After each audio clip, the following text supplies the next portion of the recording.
ചക്കരെ, എങ്ങനെയാടാ ഇത്ര രസമായിട്ട് പാടാൻ പറ്റുന്നത്?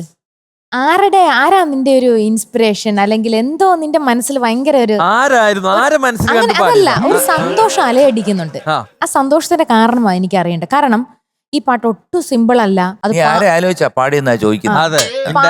പാടി ആളുടെ മുന്നിലിരുന്ന് പാടുക എന്നും കൂടെ പറഞ്ഞാൽ നമുക്ക് ഒന്നും കൂടെ കാല് വിറയ്ക്കും. ആദ്യം ഒരു ഡോക്ടർ ഒരു വൃത്തികെട്ട പക്ഷെ ഇത് ഭയങ്കര ബുദ്ധിമുട്ടാണ്. കാരണം ഫീലും സംഗതിയും ഒപ്പം നിൽക്കുന്ന എന്നാ ബ്രെത്ത് കൺട്രോളും എല്ലാം അത് അത്യാവശ്യം വളരെ ഭംഗിയായിട്ട് നീ പാടി. ഈ സന്തോഷത്തിന്റെ കാരണം എനിക്കറിയാം.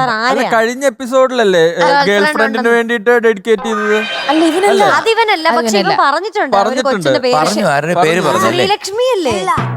ഗേൾ ഫ്രണ്ടിന് വേണ്ടി ഗേൾ ഫ്രണ്ട്, ഒരു ഫ്രണ്ട്, വേറെയും പെണ്ണായിട്ട് ഫ്രണ്ട്സ്. ഇത് തെറ്റിദ്ധരിക്കുന്ന ഒരു സംഭവം. കാരണം ഗേൾ ആയിട്ടുള്ള ഒരു ഫ്രണ്ട്, പിള്ളേർക്ക് ആർക്കും ഇപ്പൊ ഗേൾ ഫ്രണ്ട് ഉണ്ടെന്ന് പറയാൻ പറ്റുന്നില്ല. ഇപ്പൊ എന്റെ കുട്ടിമണിയോട് ചോദിച്ചാൽ എനിക്ക് ബോയ് ഫ്രണ്ട് ഉണ്ട് എസ്ദു എന്ന് പറയും. അവക്ക് 2 ഫ്രണ്ട്സ് ഉള്ളു, എസ്ദും പിന്നെ 2 ബോയ് ഫ്രണ്ട്സാ. ഇവരെ ഇതല്ലാണ്ട് പിന്നെ എന്ത് വിളിക്കാൻ പറ്റും? എല്ലാം നിങ്ങൾ കാണില്ലേ? അല്ലാതെ ഡെയിൻ കാണുന്ന പോലെ അല്ല. ഞാൻ എന്ത് കണ്ടു? കൊച്ചുങ്ങളെ പേടിപ്പിക്കുകയാണ്. ഗേൾഫ്രണ്ട് ഉണ്ടല്ലോ ഇല്ല, ഒരിക്കലും ശരിയല്ലാത്ത രീതിയിൽ ചോദിക്കരുത് കേട്ടോ. പെണ്ണുങ്ങളായിട്ടുള്ള ഫ്രണ്ട്സ് നിനക്കുണ്ടോ? അതെ, മീനോട്ടിക്ക് തന്നെ എത്ര ബോയ് ഫ്രണ്ട്സ് ആണ്? എനിക്ക് ഒത്തിരി ആമ്പിള്ളേര് കൂട്ടുകാരുണ്ട്.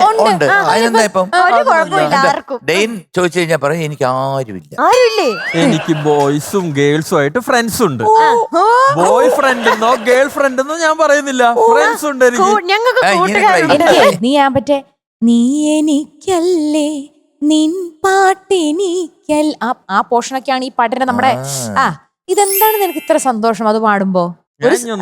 പറ്റി നിനക്ക് ഇത്ര ചെറുപ്പത്തില് ഇങ്ങനെ നമുക്ക് ആ ഒരു ഇതിലെത്താൻ പറ്റത്തില്ല, ആ ഫീലൊന്നും കിട്ടില്ല. പക്ഷെ നിന്റെ പാട്ടിൽ ആ ഒരു ഫീലുണ്ട്. അതെന്താന്ന് എനിക്ക് മനസ്സിലാവുന്നില്ല. എന്തായാലും കലക്കി കേട്ടോ. ആ സന്തോഷം മനസ്സിൽ കിടക്കട്ടെ. ഓക്കെ. അവനെ ചോദിക്കുമ്പോ ജഗദീഷിനെ നോക്കുകയായിരുന്നു. എങ്ങനെ പറയണോ വേണ്ടേ? എന്തെങ്കിലും പറയാനുണ്ടോ? അല്ല, റിമി പറഞ്ഞ മനസ്സിലിരിക്കട്ടെ. അറിയണ്ട.